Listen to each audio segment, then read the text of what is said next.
Bonjour à toutes. Nous allons poursuivre notre méditation dans le livre des Actes des Apôtres, chapitre 8, avec la belle histoire du diacre Philippe et de l'eunuque éthiopien. Ce matin, notre regard sera porté principalement sur les versets 36 à 40.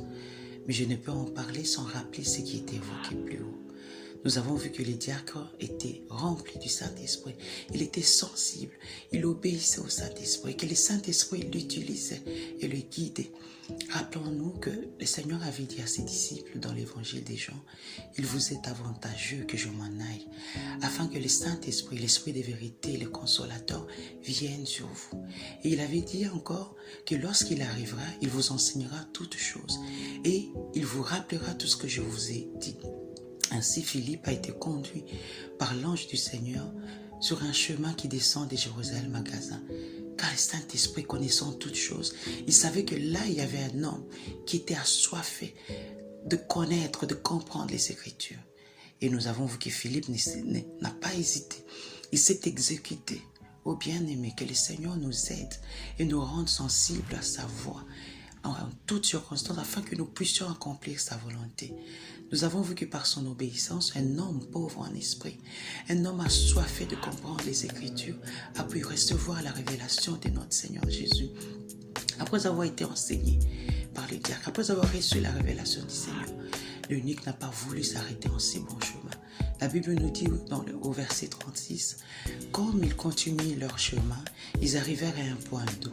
Et l'eunuque dit, « Voici de l'eau. Qu'est-ce qui m'empêche d'être baptisé ?» Le verset 38 nous dit que l'eunuque a fait arrêter les chars et tous deux sont descendus dans l'eau et Philippe les baptisa. Philippe n'a pas refusé le baptême à cet homme. D'ailleurs, il n'a fait qu'obéir à l'injonction donnée par notre Seigneur dans Matthieu 28, verset 19. « Allez donc dans le monde entier, faites des disciples parmi tout le peuple, baptisez-les au nom du Père, du Fils et du Saint-Esprit. » Romains 6, verset 14, là, nous avons été plongés avec lui dans la mort. Mais la puissance glorieuse du Père a réveillé le Christ de la mort pour que nous aussi, nous vivions d'une vie nouvelle. L'eunuque éthiopien a voulu, par cet acte, témoigner à tous son attachement au Seigneur. Le verset 39 dit que quand ils furent remontés hors de l'eau, l'Esprit du Seigneur enleva Philippe et l'eunuque éthiopien ne le vit plus. Joyeux, il continua sa route. Et la Bible dit dans Luc 15, verset 7, à propos de ceux qui se repentent, « De même, je vous dis, il y aura plus de joie dans le ciel pour un seul pécheur qui se repent que pour 99 justes qui n'ont pas besoin de repentance. » Pensons à la joie qu'il y a dans le ciel lorsqu'une brebis perdue, lorsqu'une brebis qui est retrouvée, lorsqu'une brebis revient au Seigneur. Et parlons au Christ dans notre entourage, parlons de Christ dans nos familles, parlons au Christ à nos amis.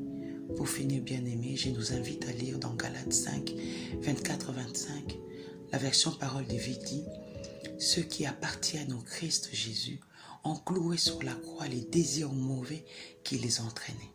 Puisque l'Esprit Saint nous fait vivre, laissons-nous conduire par cet Esprit. » Amen. Je vous souhaite une bonne journée. Que Dieu vous bénisse.